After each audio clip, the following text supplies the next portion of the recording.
Hey friends, it's Karen Baskett, DIYer here, and today I want to show you how I came up with this super easy beach tumbler by using alcohol inks. I realize there are a lot of different ways you can make beach tumblers, but this one was so super easy, and I just want to be able to share that with you. So just stay tuned to follow along, and I'll walk you through the steps and show you how I did this. So I'm starting out here with my favorite inks, which are the Let's Resin inks from Amazon, and this Rich Gold by Pinata. I also have a heat gun and my 91% alcohol in a spray bottle.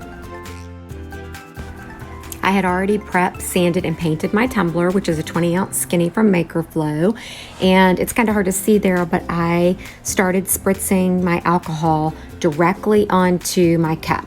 Then I grabbed that gold ink and started dripping it on there, just kind of randomly down on the lower fourth of the cup. And then I grabbed my alcohol again and just kind of used it to separate the ink. It's kind of a thicker ink. Used my heat gun to move it around.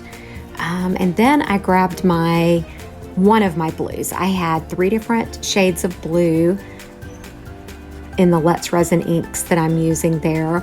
And basically you just use your alcohol to kind of spread the inks, and then your heat gun.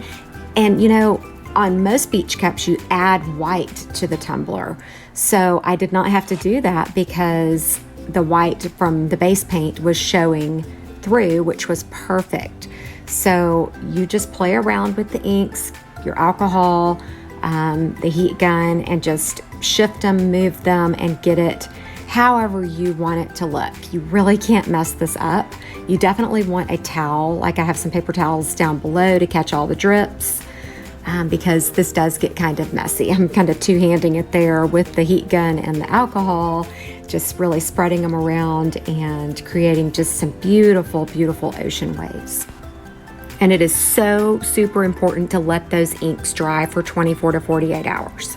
Then you can spray seal it with the Rust-Oleum clear coat. And then again, super important, let that dry for 24 to 48 hours. And then you can move right into your Brite tone. Now, if you're using epoxy, the dry times might be a little different, but Brite tone definitely requires those inks and spray sealers to dry for 24 to 48 hours. So I'm just applying a super thin layer. That's all it takes for this Brite tone. Once that's dry, you let it dry for 4 hours, and then you can move on to your next layer, or for instance here, I'm applying my vinyl.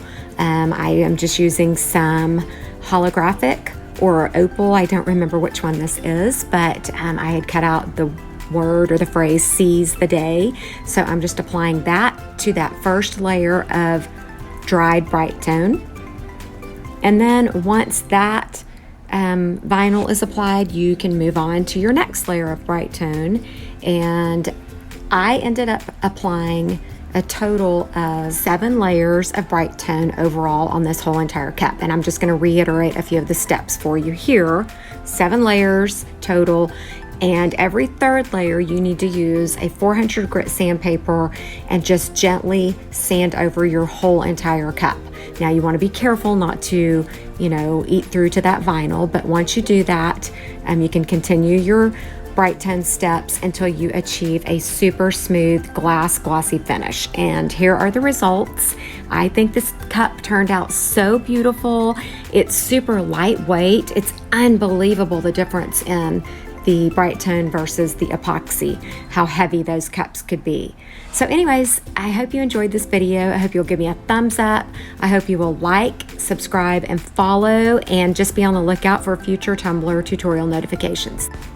By the way, if you have any questions or concerns about the Brite tone, a lot of people, are really concerned about the time frame. I can't necessarily say that it takes longer. It's just different than epoxy. I love it personally, and I'm so happy I'm making the change. Thanks so much for watching.